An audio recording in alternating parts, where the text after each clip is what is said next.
Commissioner Sudeep Kumar Reddy ಮೇಲೆ ಒಂದು complaint ನಿನ್ನೆ ಬಂದಿರುವಂಥ ಅದ್ರ ಬಗ್ಗೆ ಸರ್, ಈಗ ಧರ್ಮಸ್ಥಳ SIT ಕೇಸ್ ಪ್ರಗತಿ ಪರಿಶೀಲನೆ ಸಭೆ ಮಾಡಿದ್ದಾರೆ. ಏನೇನಾಯಿತು ಸರ್? ಇದು ಮಂಗಳೂರು ಸಿಟಿನಲ್ಲಿ ಕಾನೂನು ಸುವ್ಯವಸ್ಥೆ ಪರಿಸ್ಥಿತಿ ಭಾಳ ಚೆನ್ನಾಗಿದೆ ಲಾಸ್ಟ್ 1 ಇಯರಿಂದ. ಮುಂದಿನ ದಿನಗಳಲ್ಲೂ ಸಹ ಇದೇ ರೀತಿ ಏನು ಒಳ್ಳೆಯ ಕೆಲಸ ಇಲ್ಲಿ ನಗರ ಪೊಲೀಸ್ ಕಮಿಷನರ್ ಮತ್ತು ಬೇರೆ ಅಧಿಕಾರಿಗಳು ಮಾಡ್ತಾ ಇದ್ದಾರೆ, ಅದನ್ನು ಮುಂದುವರಿಸಬೇಕು ಅಂತ ಹೇಳ್ತೀನಿ. Okay, thank you. ವರ್ಗಾವಣೆ ವಿಚಾರದಲ್ಲಿ ತುಂಬ ಇದಾಗ್ತಾ ಇದೆ. ಭೇಟಿ ಮಾಡಿದ್ದಾರೆ.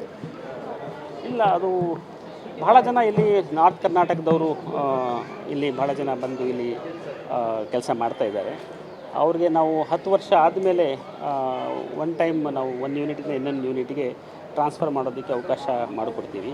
ಅದರ ಗೌರ್ಮೆಂಟ್ ಜಿಯೋ ಪ್ರಕಾರ.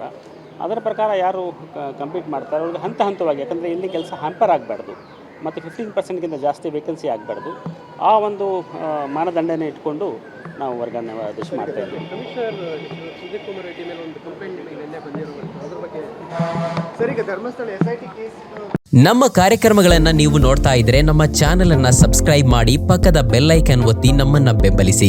ಹಾಗೆ ನಮ್ಮ ಕಾರ್ಯಕ್ರಮಗಳನ್ನ ಲೈಕ್ ಮಾಡಿ, ಕಮೆಂಟ್ ಮಾಡಿ, ಅದನ್ನ ಬೇರೆಯವರಿಗೂ ವಾಟ್ಸ್ಆಪ್ ಮೂಲಕ ಶೇರ್ ಮಾಡಿ.